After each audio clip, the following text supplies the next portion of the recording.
Shabbat Shalom, hoje 26 de Kislev, 5.784, estamos no dia 9 de dezembro de 2023. A contar da criação, 5.784 e 2023, referente à nossa era comum.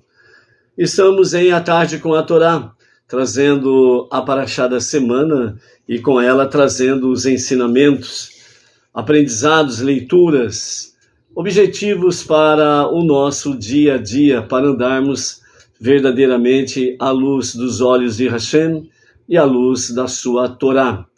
Estamos a Parashá da semana Vayeshev, e que significa ele estabeleceu, Yaakov estabeleceu na terra de Canaã, onde ele procurava de fato a sua tranquilidade, a sua paz. E então Yaakov começou a enfrentar ali sérios problemas entre os seus familiares, os seus filhos, o choque entre os seus filhos.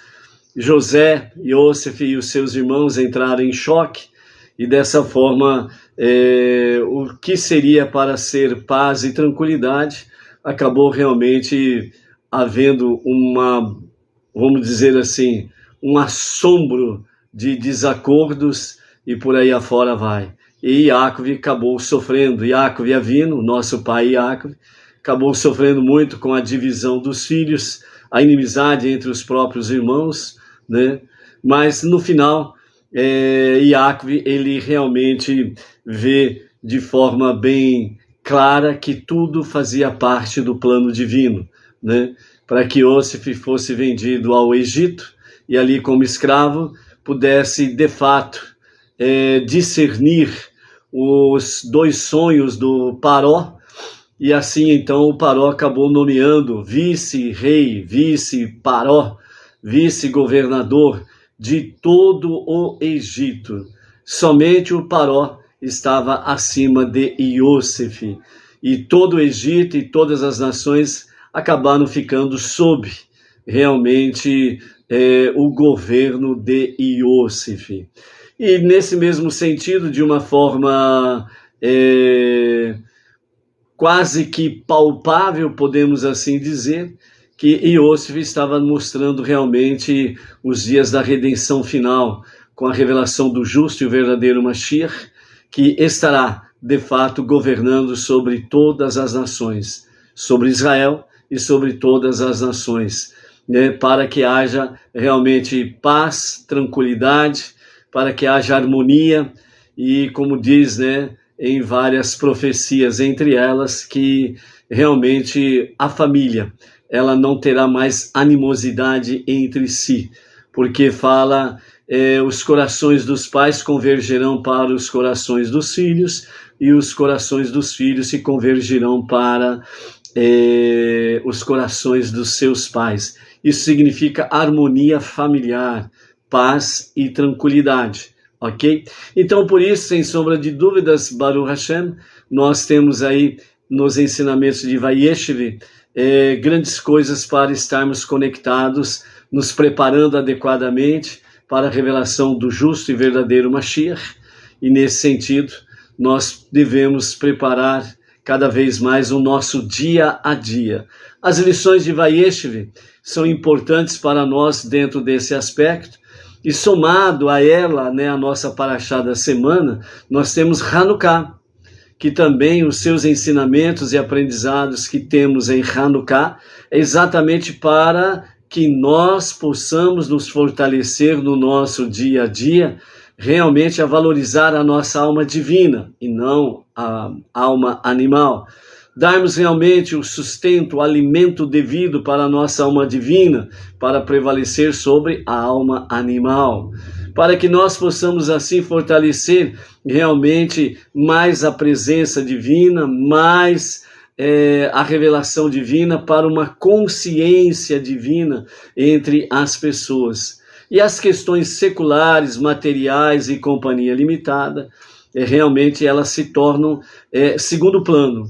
Mas quando nós fortalecemos o nosso espiritual, nós trazemos para junto do espiritual o nosso mundo secular, né? As nossas o nosso trabalho, a nossa família, os nossos empreendimentos e por aí afora vai. Você vai trazer com sabedoria e temor aos céus, você vai trazer o mundo físico e as suas questões em si que estão conectadas com a sua vida, você vai trazer para o âmbito espiritual, para que haja equilíbrio.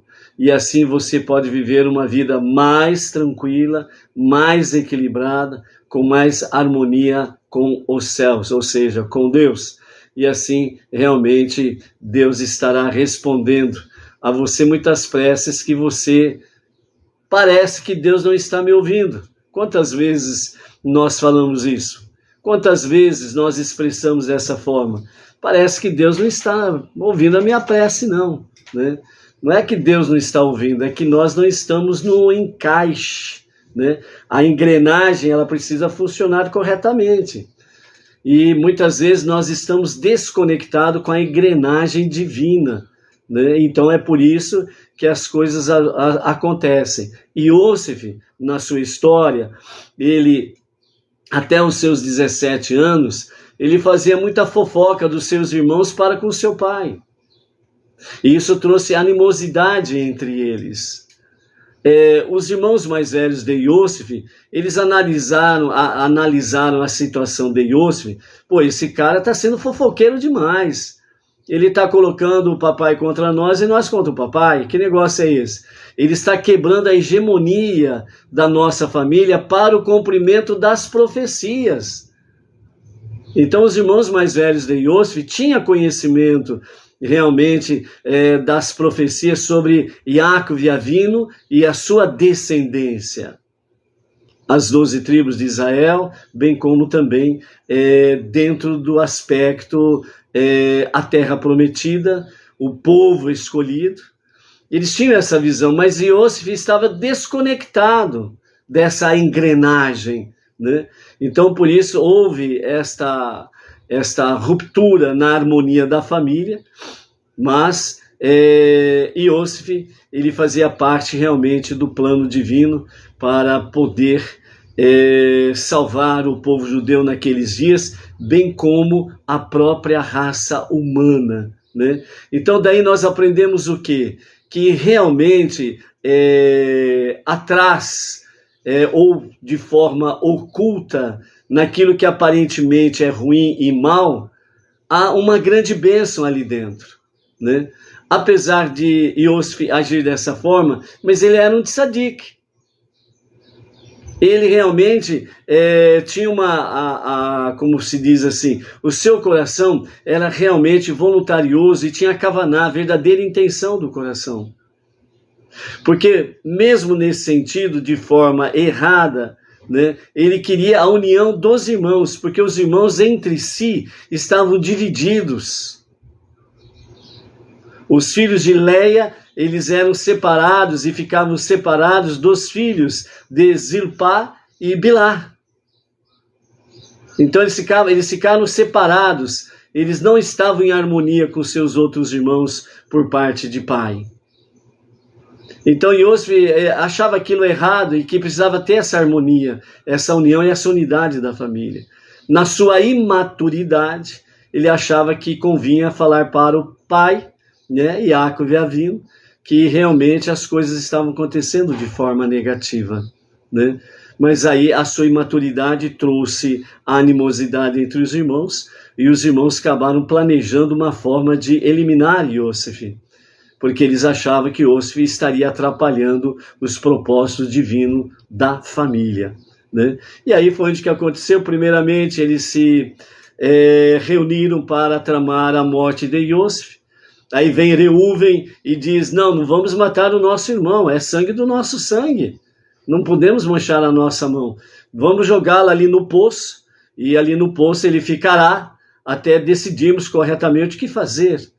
E naquele momento, Reuven, ele retorna à casa do seu pai, porque o seu pai idoso, Yaakov, precisava de cuidados, e era o turno de Reuven cuidar do seu pai. Então ele sai da companhia dos seus irmãos, eles eram em 10, então ficam 9.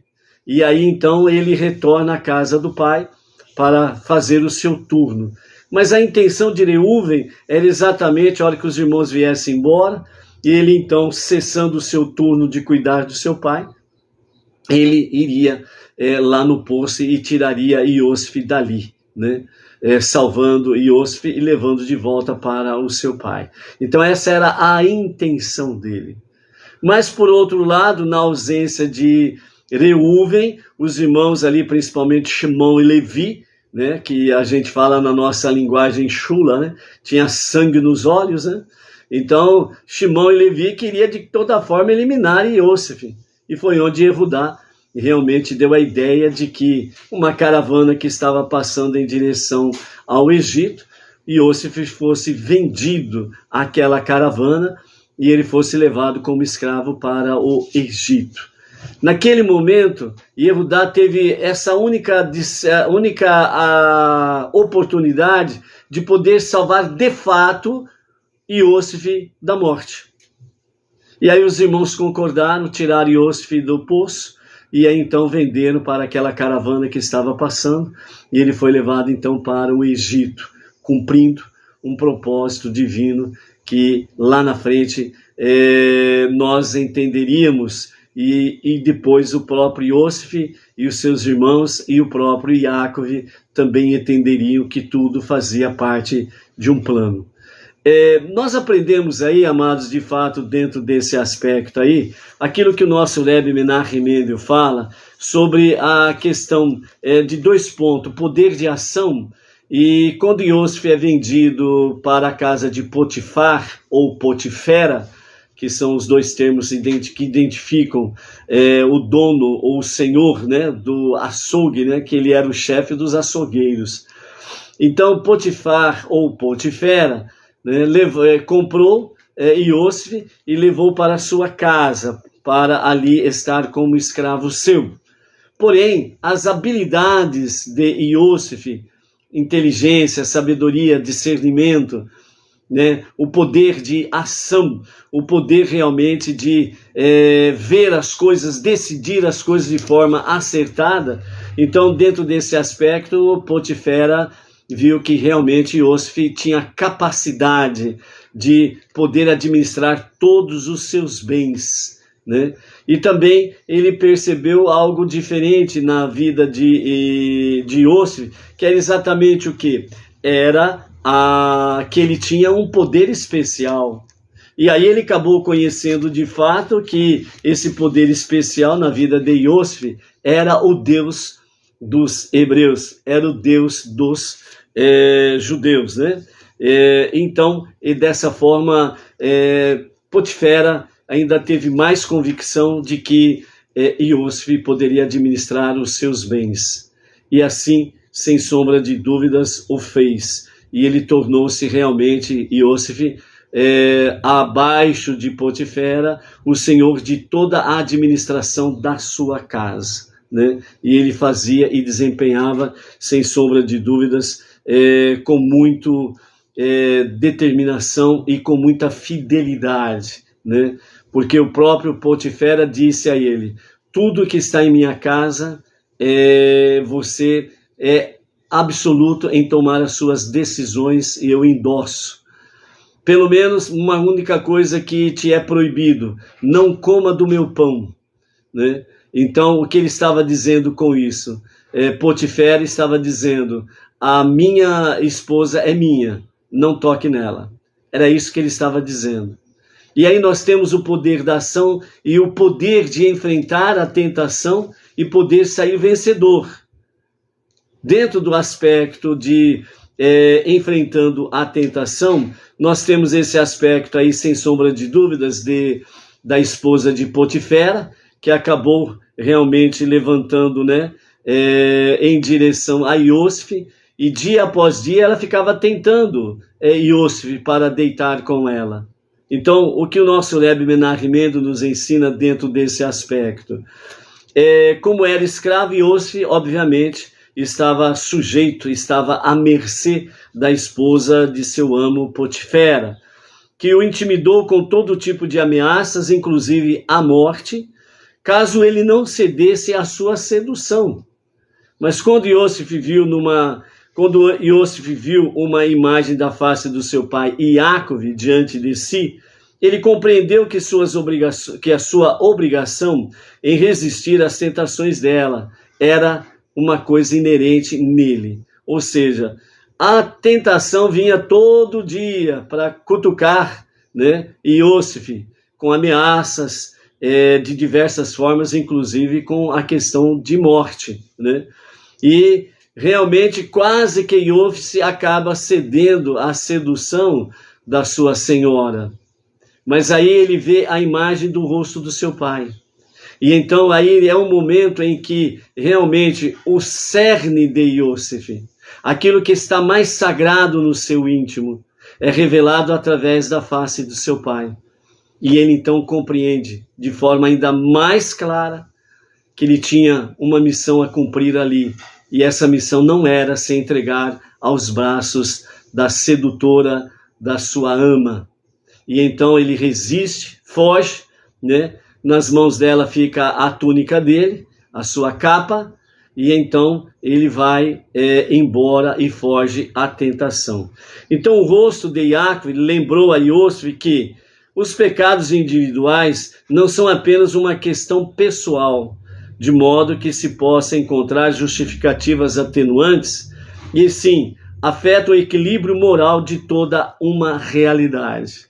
O que o nosso Rebbe quer trazer para nós aqui nesta lição de Iosif, de enfrentar e resistir à tentação, seja qual for o pecado, o nosso Rebbe traz esse entendimento, que nós cometemos, nós estamos afetando o equilíbrio de uma realidade. E isso não é uma questão apenas pessoal, é uma questão coletiva e universal.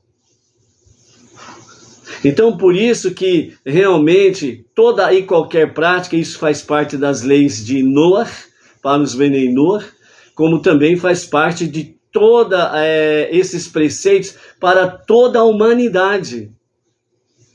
Toda relação proibitiva, toda relação sexual proibitiva, fora do casamento, afeta toda uma realidade deste universo, do nosso planeta, da nossa sociedade, da nossa comunidade, da nossa coletividade, do nosso universo.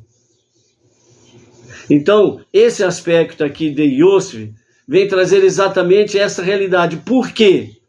Porque se Iosif tivesse cedido à sedução e à tentação da sua senhora, ele teria afetado todo o universo, toda a história da sua família. É como se fala na forma popular. Ele estaria jogando tudo ao lixo. E então ele estaria quebrando toda uma realidade. Por isso, amados, as relações proibitivas que estão inseridas tanto em Levítico e que faz parte das 7 leis de Noah, que tem as suas ramificações, proíbe todo e qualquer relacionamento sexual fora do casamento. Precisamos ter consciência disso, que todo pecado dentro desse aspecto sexual afeta todo o universo, afeta o nosso planeta, afeta a humanidade. E este é um dos grandes ingredientes que o adversário das nossas vidas, Satan, que é o adversário e o acusador de todo ser humano, quer encontrar em cada um de nós, para ter motivos de chegar na presença de Hashem e dizer: está vendo só, Hashem? Olha lá, o fulano, a fulana, fez isso, isso e mais aquilo. E aí, como que fica agora? Lembra de Jó? Que Satan foi na presença divina para querer acusar Jó de alguma coisa? E Deus disse a ele: viste o meu servo, fiel, que se desvia do mal. E não tinha do que acusar Jó. E o que Satan fez? Também pudera, né? O Senhor cercou ele com todos os bens materiais, animais, gados, muito dinheiro, ele é muito rico. Toca nessas coisas para ver se ele vai continuar te servindo. E foi onde que Deus disse para Satã: vá, toque nesses bens materiais, mas não toque na vida de Jó. E Satã veio, e ele perdeu tudo. Ou seja, como está escrito pelos nossos sábios, o mal não vem dos céus, o mal não vem de Deus. Ele tem o seu mensageiro, Satã, que pede permissão para ele. Então, às vezes, você está numa situação de tentação, seja ela qual for, não somente no campo sexual, mas seja ela em qualquer área da sua vida. Você pode se tornar um escravo do dinheiro. Você pode tornar escravo daquilo que você acha que você é belo, bonitão ou bonitona, né? Por assim dizer. Você pode ser escravo do seu ego. Então, seja qual for a forma de tentação, nós precisamos aprender que, se nós cedemos à tentação, nós estamos afetando uma realidade que toca toda a humanidade. Por isso que Yosef, nesse caso, nosso Rebbe Menachem Mendel traz para nós, exatamente que quando Yaakov viu o semblante do seu pai, ele recordou naquele momento difícil e trágico que a sua missão era maior do que por prazer momentâneos. E então ele resistiu e fugiu da tentação e reassumiu a sua posição dentro da história da humanidade, não somente da história do seu povo, o povo judeu, mas na história de toda a humanidade. Se ele cedesse, isso estaria realmente afetando toda uma realidade universal de toda a humanidade. Entendeu? Então, dessa forma, nós precisamos sempre lembrar, diante de qualquer tipo de tentação, diante de qualquer tipo de sedução, seja ela qual for, se eu ceder a isto, eu estaria afetando o equilíbrio. E eu não posso ceder à tentação, para que eu não venha contribuir para um desequilíbrio da raça humana e do nosso planeta. Entendeu? Continuando, o nosso Rebbe diz: quando nos confrontamos com a tentação de pecar, podemos nos convencer de que ninguém vai ficar sabendo disso. Aquele famoso pecado escondidinho, né? Todo mundo acha que ninguém vê, que ninguém sabe de nada, que ninguém viu nada, que dá para fazer escondidinho, né? Ou de que isso seria tecnicamente justificável. Muitas vezes a pessoa ela vai cometer um pecado e ela fala: não, mas afinal de contas, né? Coitadinho de mim, né? Eu posso, né? Todo mundo faz, por que eu não vou fazer? Entendeu? Né? O que tem de mais? Não tem nada de mais. Então ele procura justificar a sua entrada no erro e no mal e no pecado. Bem como também, ou de sucumbir à tentação seria só um revés temporário, e que depois poderíamos nos arrepender e nos desculpar, e assim por diante. Então vem aquele malandro, aqui já é o malandrão, né? Ele fala: não, eu vou ceder à sedução, à tentação, seja ela qual for, mas depois oh Deus, estou arrependido, né? Me perdoa, estou arrependido. Então é um malandrão aí. Então são situações que o nosso Rebbe traz para nós, em que nós precisamos estar atentos a esta realidade aí, ok? Nestes momentos devemos visualizar a imagem de Yaakov Avinu, e lembrar que nossos atos não são ações individuais meramente isoladas no tempo e no espaço. Nossos atos têm ramificações cósmicas. Eles podem provocar danos ou trazer a cura para o mundo inteiro. Depende a decisão que tomamos. Depende a decisão que tomamos. Ou seja, a nossa ação, ou para o bem ou para o mal, ela não é isolada. Não tem problema nenhum. Se der errado, vai ser comigo. Não vai ser com ninguém. Lembra daquela expressão que muitas vezes as pessoas falam? Ah, mas eu não estou matando, eu não estou roubando. Então é o jeito que as pessoas procuram se justificar para fazer o erro, para cair na sedução, para cair no pecado. Se não der certo, tudo bem. É eu mesmo que vou ser o prejudicado. Não. Não e não. Tanto a Torá como os ensinamentos dos nossos mestres, do nosso Rebbe Menachem Mendel, o líder máximo espiritual da nossa geração, fala bem claro, os nossos atos, seja para o bem ou para o mal, não são isolados. Tem um efeito cósmico, tem um efeito no tempo e no espaço, e afeta, sim, toda a raça humana, o nosso universo. Então, por isso, para termos uma visualização disso, é só você ter a visão daquele lago em que a pessoa joga uma pedrica lá no meio do lago. Onde ela cai, ela faz uma pequena onda circular e essa onda vai se estendendo, vai se abrindo cada vez mais até chegar às margens. Ou seja, aquela pedrica, aquela sedução, aquele pecado que fomos levados a cometer, parecia, entre aspas, insignificante.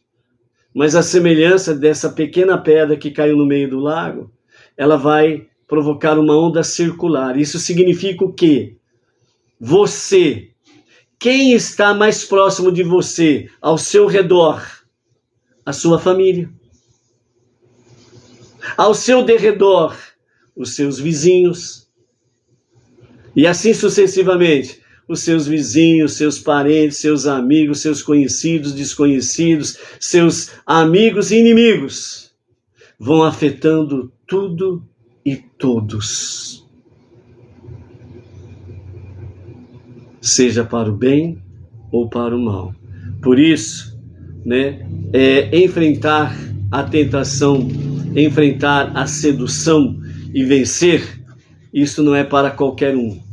É para aqueles que têm a coragem e a ousadia de dizer para si mesmo: não vou fazer a tua vontade. Não vou fazer a tua vontade, ó alma animal. Vou fortalecer a minha alma divina. Vou subjugar você, alma animal, à vontade da minha alma divina, que é de servir e adorar o único Deus. É vencer pela Torá, pelos seus mandamentos, é vencer pelas 7 leis de Noah e as suas ramificações. E isso não é para qualquer um. Os covardes, medrosos, cedem rapidamente. Os corajosos resistem, lutam bravamente para poder vencer. E você não é um qualquer. Você não é esse covarde. Por quê? Porque você tem a centelha divina e Deus está confiando em você para juntos e ombro a ombro com o povo judeu, filho primogênito de Deus, de retificarmos este mundo, para transformar este mundo para ser a moradia de Deus. É uma tarefa que nós precisamos fazer, porque Deus nos chamou nessa sociedade. Mashiach, ele vai completar e aperfeiçoar o que nós estamos fazendo agora. É onde Mashiach, ele vai retificar os 4 reinos. O reino vegetal, o reino mineral, o reino animal e o reino humano. Mas essa tarefa começa agora. E vejam bem como diz o nosso Rebbe Menachem Mendel, primeiramente falando para o povo judeu. Nós somos a última geração do exílio, ou seja, essa é a última geração para os judeus do exílio. E a primeira da redenção, essa geração é a primeira geração que vai entrar na Geulah, na redenção final com Mashiach. Automaticamente é a mesma palavra para os não-judeus. Por isso que depois de Moshe, o nosso Rebbe Menachem Mendel foi o único que visualizou os não-judeus, as nações e os povos. Foi o único que trouxe realmente para os seus hassidinhos, os seus devotos, os seus seguidores, os rabinos: saiam da vossa bolhas, vão para o meio dos não-judeus, levem a eles o monoteísmo com fundamento judaico e orientação rabínica, o conhecimento do único Deus e as 7 leis de Noar, porque esta é a última geração sem Mashiach. E por isso que o movimento Mashiach está cada vez mais eclodindo em todos os rincões do nosso planeta. E não tem como parar isso. Muito pelo contrário, a sua tendência é crescer, é multiplicar cada vez mais. E o movimento Bnei Noah no Brasil está cada vez mais forte, mais presente no meio da sociedade não judaica, trazendo luz divina e presença divina. Por isso, o poder da ação, como diz o nosso Rebbe, depois que nós vencemos a tentação, o poder da ação é algo astronômico em força, em poder, no mundo invisível e no mundo visível, ou seja, no mundo espiritual e no mundo físico. Os alicerces das forças destrutivas negativas são abaladas. Elas são destruídas, elas são implodidas, porque um simples e único gesto de um que toma a ousadia de enfrentar, vencer a sedução e a tentação, seja elas quais forem, ele está solidificando o reino de Mashiach e o Olam Rabá, o mundo vindouro, fazendo com que esse mundo seja transformado na moradia de Deus. Por isso o poder da ação, nos fala o nosso Rebbe Menachem Mendel. Yosef sofreu terríveis humilhações. Teria sido lógico mergulhar em sua própria dor e maldizer o mundo. Porém, ele não ficou amargurado. Yosef permaneceu sensível às outras pessoas e à sua missão divina na vida. Não somente buscou diminuir a angústia dos servos do faraó, como os ajudou para ele o fato de que Deus o tivesse levado a perceber a necessidade de uma pessoa, indicava que ele era, sem sombra de dúvidas, a pessoa adequada para ajudar o próximo.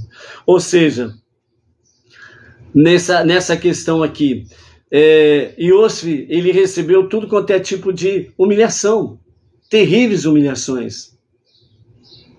Mas ele não ficou sentado à beira do caminho, choramingando, fazendo mimimi, e nem batendo o tambor e cantando: coitadinho de mim, tem piedade de mim, tem piedade de mim. Não. Ele olhou para algo que era maior do que as suas aflições. Ele olhou para algo que era maior do que ele mesmo. Poder ser um instrumento de Deus para ajudar e salvar as pessoas. E Yosef olhou para isso. Quando você olha para um objetivo maior, é que nós podemos realmente contemplar que as aflições que nós passamos faz parte para chegarmos a esse bem maior, a esse objetivo maior. Por exemplo, os estudantes que se preparam para o seu vestibular. Quantos estudantes se isolam, não vão para a noitada, não vão para balada, né? Se isola dos seus amigos, se isola de tudo e de todos e se dedica apenas a estudar. Momentos de aflições, sim, porque ele deixa o convívio social para se entregar aos estudos, porque o objetivo maior é passar no vestibular. E ele se dedica com amor, com afinco, com inteligência, realmente a se preparar adequadamente para o seu vestibular. E como ele é recompensado?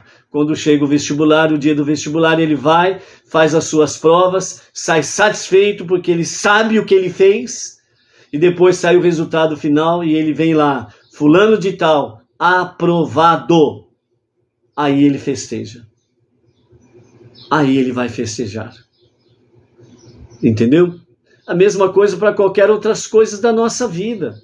Se nós não tivermos um bem maior à nossa frente, nós estamos que nem cego no meio do tiroteio, não sabe para onde que vai. Ou então que nem cachorro que cai de mudança, não sabe para que lado que vai. E nós não podemos estar como um cego ou como um cachorro que cai da mudança. Nós temos que ver o nosso objetivo, a missão que Deus nos confiou. Então Iosif mostra esta realidade. E como resultado desta aparentemente pequena boa ação de Iosif, se tornou vice-rei do Egito e conseguiu salvar o mundo da fome. Vemos aqui uma vez mais que consequências inimagináveis, por sua grande extensão, podem resultar de uma pequena boa ação. Por isso que os nossos mestres falam que uma pequena boa ação, ela repercute em todo o universo, em todo o mundo físico, em toda a humanidade, em todo o aspecto espiritual da existência do universo e de tudo aquilo que é ser vivo. O seu pequeno gesto é, entre aspas, é pior do que bomba atômica na cabeça das forças negativas e destrutivas do mal. Com as suas pequenas ações, boas ações, você mostra para essas forças negativas: você não tem poder sobre mim, só Deus. Você mostra que não está subjugado às forças destrutivas que ajudam as pessoas a se entregarem à sedução e também a se entregarem ao pecado nas suas ramificações diversas. Por isso, o nosso Rebbe Menachem Mendel fala sobre enfrentar e vencer o pecado, para que a nossa ação ela seja poderosíssima. E isso depende de cada um. Eu não tenho o que fazer por você e nem você por mim. O que nós podemos fazer é divulgar a palavra da Torá, as 7 leis universais, é trazer o estudo, a reflexão, a meditação da palavra. Mas é só você que vai ter o poder de decidir se essa palavra entra no seu intelecto, na sua mente, onde está residindo a sua alma divina, para que ela possa descer ao coração, que representa exatamente as concupiscências, da vontade humana, com seus desvarios e as suas seduções e tentações. E como diz o proverbista em várias passagens, que o coração é enganoso, e aquele que confia no coração, ele acaba sendo enganado pelo coração. Por isso que nós não podemos ser levados pelas emoções, mas é o intelecto, é a inteligência que Deus nos deu, que faz parte do próprio Hashem, do próprio Eterno. É quando nós somos fortalecidos na nossa alma divina, no nosso intelecto, com a Torá, seus mandamentos, as 7 leis de Noah, as suas ramificações, as nossas preces diárias, a nossa techuvá diária, um retorno a Deus para um verdadeiro e sincero arrependimento, a nossa de tzedakah, ofertas, doações, dízimos, atos de bondade, misericórdia e justiça, faz com que nós sejamos mais do que vencedores. Nós podemos levar tantas quantas outras pessoas a mais a serem vencedoras também. E essa é a mensagem que Iosif traz para nós. Esta é a mensagem que o nosso Rebbe traz para nós. Nós precisamos realmente termos força, dedicação. Nós precisamos realmente, sem sombra de dúvidas, estarmos realmente fortes e firmes, não deixando cair por terra a visão da nossa missão soberana, a nossa missão suprema, que é transformar este mundo para ser a moradia de Deus. Se nós deixarmos para segundo plano isto, nós estaremos enfadados ao fracasso, à derrota. E nenhum de nós queremos ser derrotados, enganados ou algo semelhante. Por isso, fortalece a sua alma divina, não a sua alma animal. Busque mais as coisas espirituais, não as coisas seculares. Senão você sucumbe às tentações, você sucumbe às seduções. Ah, mas não tem nada demais. Tem. Ah, mas é insignificante. Tem grande significado. Se você deixa as coisas espirituais em segundo plano e vai atrás das coisas que você acha que não tem problema nenhum, que aparentemente não traz mal para ninguém, eu não estou matando, não estou roubando, e muitas vezes a pessoa ainda fala, eu não estou matando, não estou roubando, não estou adulterando, como se só isso fosse o X da questão, e não é. Porque seja qual for a situação que te tira da presença divina, que te tira realmente das reuniões em comunidade, se você tem condições de chegar a uma comunidade Bnei Noach, e você não vai, se você tem condições de chegar a uma sinagoga Bnei Noach, e você não vai, você está cedendo a seduções, você está cedendo ao pecado, e de grão em grão a galinha enche o papo, e de pequenas erosões vem uma grande erosão, e como está escrito, de pecado em pecado se chega ao abismo. Então é isso que nós precisamos visualizar, para que nós sejamos fortalecidos no nosso intelecto, na nossa alma divina, realmente a termos equilíbrio na nossa vida. Mas jamais deixarmos as questões espirituais para segundo plano. Jamais fazermos isto. Ou seja, hoje tem reunião lá Bnei Noach, na comunidade X, na sinagoga Bnei Noach X. Mas vai chegar parente em casa, ainda mais agora fim de ano, né? Um monte de gente recebendo parente em casa. Receba com amor, com gratidão, com alegria os seus parentes. Mas chegou na hora da reunião, eu tenho um compromisso assim, assim, assim, assim. Vocês querem ir comigo? Não, a gente vai ficar por aqui, beleza, a casa é de vocês, fiquem à vontade. Eu vou para o meu compromisso espiritual. Você estará testificando para os seus parentes que Deus é mais importante do que elas. E que sem Deus, nem você e nem elas estão em segurança. Você estará testificando da luz, a luz divina. Você estará testificando dessa verdade que é inquestionável e perdurará para todo o sempre. Entendeu? Então essa é a questão em que você precisa realmente, à semelhança de Yosef, colocar a sua missão à frente de tudo e de todos, inclusive de você mesmo. Mas a minha vontade é ficar com meus parentes em casa, faz um ano que a gente não se vê, nós vamos ficar em casa, vai ficar beleza, que não sei quem, não sei o que lá. E o espiritual vai para onde? O espiritual tirou férias? Você tirou férias de Deus? Você tirou férias das suas preces? E aí, como que fica? Então, por isso, é tempo de sermos provados na nossa tentação e na nossa sedução. Você vai ceder? Ou você vai resistir?